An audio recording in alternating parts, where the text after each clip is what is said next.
যিসকল ছাত্ৰ ছাত্ৰী গুৱাহাটী ইউনিভাৰ্চিটিৰ আণ্ডাৰত FYUGPৰ 4th সেমিষ্টাৰ পঢ়ি আছে 2026 বৰ্ষত তো তেওঁলোকৰ যেটো AEC এটা সাবজেক্ট পঢ়িব লাগে তো এই AEC সাবজেক্টে তোমালোকৰ সিলেবাস বিলাক আহিছে তো তোমালোকে ভিডিওটো স্কিপ নকৰি ভিডিওটো একলৈ চাই থকা যে এইবাৰ তোমালোকৰ AEC সাবজেক্টৰ সিলেবাস কেনেদৰে হয় তো তোমালোকৰ যেটো AEC সাবজেক্ট এছামিজ যেটো আছিল তো এইটো তোমালোকৰ সিলেবাসটো সাবজেক্টৰ নামটো নিকা অসমীয়া ভাষা যেটো 4th সেমিষ্টাৰ পঢ়িব লাগে এইবাৰ আগত যেহেতু এইটো লিখন কলা পঢ়িব লাগিছিল এইবাৰ এই সাবজেক্টটো চেঞ্জ কৰি তোমালোকৰ নতুনকৈ সাবজেক্ট দিয়া হৈছে এইটো হ'ল নিকা অসমীয়া ভাষা এই সাবজেক্টটো এইবাৰ তোমালোকৰ 2 ক্ৰেডিটহে পঢ়িব লাগে সেমিষ্টাৰ 4 FYUGP যিসকল পঢ়ি আছে বা FYIMP যিসকল পঢ়িছে তেওঁলোকৰ হয় এইটো তো কোৰ্স টাইপটো ability enhancement course the 4th semester যেটো AEC আছে এবিলিটি এনহান্সমেন্ট কোৰ্সৰ আৰ যেটো এছামিজ আছে এছামিজ সাবজেক্টৰ হেটো নামটো কি হল নিকা অসমীয়া ভাষা তো এই নিকা অসমীয়া ভাষা এবাৰ এইটো পঢ়িব লাগে আৰু ইয়াৰ কোডটো চাবা তোমালোকৰ কোৰ্স কোড নাম্বাৰ আছিল এইটো কোৰ্স কোড তো কোৰ্স কোডটি তোমালোকে চাবা আৰু ক্ৰেডিটটো তো 2 ক্ৰেডিট দিয়া আছে তাৰ মানে তোমালোকে এই সাবজেক্টৰ 4th সেমিষ্টাৰৰ এবাৰ 50 মাৰ্কসৰ পঢ়িব লাগে তো এইছে তো নিকা অসমীয়া ভাষা তো ইয়াৰ সিলেবাসখনি চাই লোৱা তো কোর্স আউটকামস দেখিবলৈ পাইছে তোমালোক 5টা পইণ্ট দিয়া আছে এই সাবজেক্টটো পঢ়ি তোমালোকে কি শিকিব পাৰা তো তাৰ বিষয় দিয়া আছে যে প্ৰথমটো দিয়া আছে এই কাকতখন পঢ়িলে ছাত্ৰ ছাত্ৰীসকলে অসমীয়া ভাষাটো শুদ্ধকৈ প্ৰয়োগ কৰিব পাৰিব তো তোমালোকে 5খন পঢ়ি চাবা তো 5টা পঢ়ি চাবা যে তোমালোকে এই সাবজেক্টটো পঢ়ি তোমালোকে এই কেইটা জানিব পাৰা তো তোমালোকে ইউনিট কেইটা চাই লোৱা যে তোমালোকৰ যে যেটো নিকা অসমীয়া ভাষা 4th সেমিষ্টাৰ AEC সাবজেক্ট আছে এছামিজ হেটো কেনেদৰে হয় সিলেবাসটো কেইটা চেপ্টাৰ হয় আৰু চেপ্টাৰ বিলাক কেনেদৰে তো তোমালোকৰ ইউনিট নাম্বাৰ দুটা আছে তোমালোকৰ দুটা ইউনিট পঢ়িব লাগে ইউনিট কন্টেন্টটো তোমালোকে চোৱা যে চেপ্টাৰ বিলাক এইবিলাক আছিল অসমীয়া ভাষা বৰ্ণউদ্ধি শব্দৰ অশুদ্ধ প্ৰয়োগ আৰু সংশ্লিষ্ট শুদ্ধ ৰূপ তো এইবিলাকৰ ওপৰত তোমালোকৰ প্ৰথম চেপ্টাৰত বা প্ৰথম ইউনিটত পঢ়িব লাগিব তো নন অফ ক্লাसेस দিয়া আছে 12 আৰু ইন্টাৰনেল এক্সাম মাৰ্কস তোমালোকৰ যেটো সেশনাল বা ইন্টাৰনেল এক্সাম দিবা যেহেতু তোমালোকৰ সেশনাল বা ইন্টাৰনেল মাৰ্চ মাহৰ শেষত নহলে এপ্ৰিল মাহৰ ফাৰ্স্ট উইকত তোমালোকে এক্সামটো দিব লাগিব 4th সেমিষ্টাৰ যিবিলাক তোমালোকে পঢ়ি আছে তেওঁলোকে সেশনাল এক্সাম বা ইন্টাৰনেল এক্সাম তো তোমালোকে সেই ইন্টাৰনেল বা সেশনাল এক্সাম তোমালোকে প্ৰথম চেপ্টাৰৰ পৰা 10 মাৰ্ক আহিব আৰু ইন সেমিষ্টাৰ এক্সাম মাৰ্কস 15 তোমালোকৰ যেটো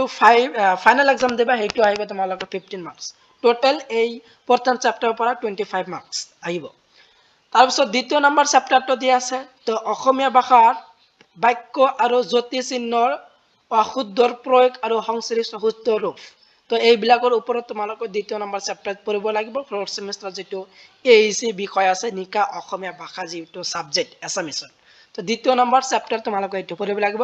ইয়াৰ ক্লাसेস দিয়া আছে 12 আৰু ইয়াৰ ইন্টাৰনেল এক্সাম মাৰ্কস বা তোমালোকৰ সেশনাল এক্সাম মাৰ্কস 10 আৰু ইন সেমিষ্টাৰ মানে ফাইনাল এক্সামিনেশন তোমালোকৰ যেটো হেক হৈ যাব যেতিয়া তোমালোকে যেটো ফাইনাল এক্সাম দিলে তোমালোকৰ ইন সেমিষ্টাৰ বুলি ধৰা হয় তো এইটো 15 আৰু টোটাল দ্বিতীয় নম্বৰ চেপ্টাৰৰ পৰা 25 তো তোমালোকৰ দুটা এক্সাম মিলি টোটাল তোমালোকৰ 15 মাৰ্কস দিব লাগিব তো প্ৰথম চেপ্টাৰৰ পৰা তোমালোকৰ 15 আৰু দ্বিতীয় নম্বৰ চেপ্টাৰৰ পৰা 15 ফাইনাল এক্সাম আহিব আৰু ইন্টাৰনেল বা সেশনাল এক্সাম যেটো দিবা তোমালোকৰ টোটাল 20 মাৰ্কসৰ হ'ব তো প্ৰথম চেপ্টাৰৰ পৰা 10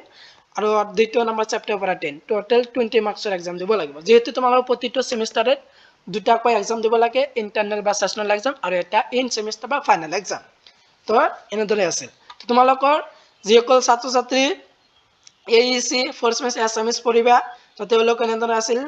সিলেবাস তো সিলেবাসটো যেহেতু তোমালোকে পাই ললা তো তোমালোকে বন্ধু বান্ধৱৰ লগত বেছি বেছি শেয়াৰ কৰি দিবা যে তোমালোকৰ যেটো 4th সেমিষ্টাৰ AEC সাবজেক্ট আছিল তো এই AEC সাবজেক্টৰ সিলেবাসটো কেনেদৰে হয় এছামিজ নিকা অসমীয়া ভাষা যেটো